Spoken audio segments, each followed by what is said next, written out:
आज हामी चाहिँ यो वीरगञ्ज जाने काममा बीच बाटोमा चाहिँ चिसोपानी गढी मकवानपुर जिल्लाको चिसोपानी गाउँ गढीमा आइपुगेका छौँ। यहाँ चाहिँ अलिकति अचम्मको एउटा चाहिँ मन्दिरको यहाँ चाहिँ आस्था रहेछ सबै यहाँको स्थानीयवासीहरूमा। यो भीमफेदी गाउँपालिका पर्दो रहेछ। यहाँ चाहिँ अहिले हामी पस्न खोजेको बन्द रहेछ। यो बन्द रहेछ। त्यही पनि यहाँ बाहिरबाट हेरौँ। यो गढी हो खासमा चाहिँ। पछि चाहिँ यसलाई बटुक भैरव मन्दिर भनेर यसलाई परिणत पनि गरिएछ। अब केही छैन, ठिकै छ। यो चाहिँ चिसोपानी गढी हो मकवानपुर जिल्लाको। यहाँनिर चाहिँ गेट बनाएको छ रहेछ। यो बन्द छ। आज पस्न चाहिँ खोजेको बन्द छ। यो यसो हेर्दाखेरि चाहिँ निकै समयदेखि बन्द भएको जस्तो देखिन्छ। यो तोपहरू छ यहाँ तल तोप छ। यो पहिला चाहिँ यहाँ गढीको राजाहरूले चलाउने तोपहरू छ। यो हेर्न मन थियो, अब खोइ बन्द छ भन्नुहुन्छ। कोही पुजारीसँग चाबी छ भन्छ, कोही के भन्नुहुन्छ, यो बुझिएन। यो चाहिँ यसो आएको बेला हेर्न पस्न पाए हुन्थ्यो, बरु टिकटकै व्यवस्था गरे पनि हुन्थ्यो।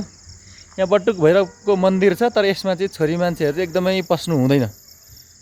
पसिहाल्यो भने पनि बिरामी हुने, उनीहरूको मृत्युसम्म नै हुने भन्ने जनविश्वासको कारणले गर्दाखेरि उहाँहरू छोरी मान्छेहरू पस्नुहुन्न। एकदमै स्ट्रिक्ट चाहिँ रुल्स रहेछ। यो चाहिँ यहाँनिर एउटा चाहिँ नोटिस बोर्ड छ। यो चाहिँ योजना बोर्ड रहेछ। यो चाहिँ के छ भने भीमफेदी गाउँपालिकाको कार्यालय भीमफेदी छ मकवानपुर, बागमती प्रदेश, नेपाल आयोजना सूचना पार्टी रहेछ। आयोजनाको नाम ऐतिहासिक चिसोपानी गढी संरक्षण तथा पूर्वाधार निर्माण भनेको छ। सम्बन्धित सार्वजनिक निकायको नाम गाउँ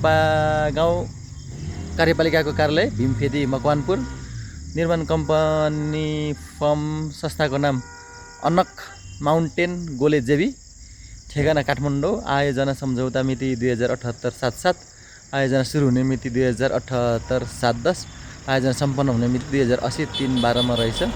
र बजेट लागत चाहिँ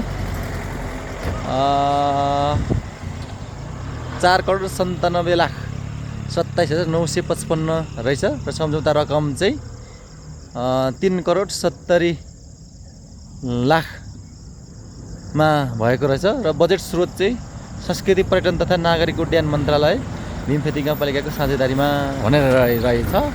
अब यत्रो लगानीमा चाहिँ यो बनेको, यो बन्द छ। अब हेर्नुहोस्, पर्यटनलाई प्रबन्धन गर्ने, यसबाट चाहिँ यहाँको स्थानीयको आय आर्जन गर्ने, आयसँग जोड्ने भन्ने कुरा त छँदै नै छैन। यो यत्रो लगानी गरेर चाहिँ यो सबै यो झार पलाएर चाहिँ यो छोडेको एकदम भग्नाशेष जस्तो मात्रै छ। अब यो हेर्नु न, यो के गर्नु अब नेपाल सरकारको यो चाहिँ नीति नै खराब भएको हो कि यहाँ कार्यान्वयन गर्ने पक्ष चाहिँ खराब भएको हो कि भएको हो। अब यहाँकी स्थानीयवासी, यहाँको जनप्रतिनिधि बोल्नुहुन्छ, तर यो नेपाल सरकारको यत्रो ठुलो रकम चाहिँ यो चाहिँ खेरो गएको जस्तो देखिन्छ।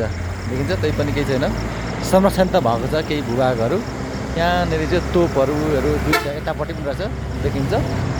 यतापट्टि चाहिँ एकदमै साँघुरो बाटो रहेछ। यहाँनिर बाटोहरू अप्ठ्यारो हुन्छ, सानो गाडीहरू मात्रै हिँड्दो रहेछ। यहाँनिर चाहिँ बसहरू कम्ती मात्रै हिँड्छ। एउटा अहिले तलदेखि हामी भीमफेदीदेखि उँभो लागिसकेपछि एउटा स्कुल बस मात्रै थियो, नत्र यो सानो जिप गाडी कारहरू मात्रै हिँड्दछ। यस्तो टर्निङहरू एकदमै अप्ठ्यारो छ।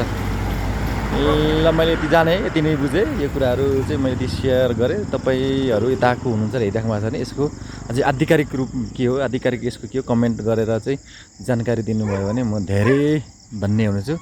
हस्, धन्यवाद, नमस्कार।